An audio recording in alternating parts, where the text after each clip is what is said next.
Hello guys, good morning అందరికీ. ఈరోజు నేను బేల్పూరి ఎలా తయారు చేయాలో చూపిస్తున్నాను. ముందుగా మనమైతే మురుమురాలు తీసుకొని ఆ తర్వాత కార్న్‌ఫ్లెక్స్ అయితే వేసుకోవాలి. ఇంట్లోనే ఫ్రై చేసుకొని వేసుకోవాలనమాట కార్న్‌ఫ్లెక్స్. ఆ తర్వాత ఆనియన్స్ చిన్నగా తరుముకొని వేసుకోవాలి. ఆ నెక్స్ట్ వీడియో వచ్చేసి మనకి టొమాటో గింజలు తీసుకొని వేసుకొని ఆ తర్వాత పల్లీలు ఉంటాయి కదా, పీనట్స్ అవి మనం ఇంట్లోనే ఫ్రై చేసుకొని వేసుకోవాలి. అండ్ కొత్తిమీర, పచ్చిమిర్చి తరుగు కూడా వేసుకొని చాట్ మసాలా వేసుకొని and sweet chutney and green chutney is important in the bhelpuri అనమాట. అవి రెండిటితోనే చాలా టేస్ట్ చేసి మా హస్బెండ్కి ఇచ్చాను. చూద్దాం ఏమంటాడో మనం చూసి చెప్తాము. మీరే కమెంట్ చేయండి. టేస్ట్ చేయండి అని అయితే హ్యాండ్కి అయితే ఇస్తే చూడండి, నోట్లో పెట్టుకోగానే అసలు సూపర్బ్ అనేసి అయితే అన్నాడు.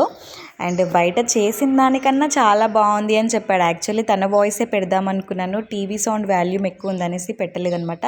థ్యాంక్ యూ సో మచ్ పండు.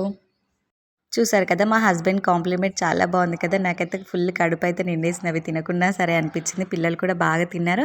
అండ్ మా హెత్విక్ రాజ్ అయితే రేపు నెక్స్ట్ స్నాక్స్ కూడా ఇవే పెట్టు మమ్మీ అన్నాడు. ఈ వీడియో మీకు ఎలా అనిపించింది? నచ్చితే లైక్ చేయండి, షేర్ చేయండి, సబ్స్క్రైబ్ చేయడం మాత్రం మర్చిపోవద్దు.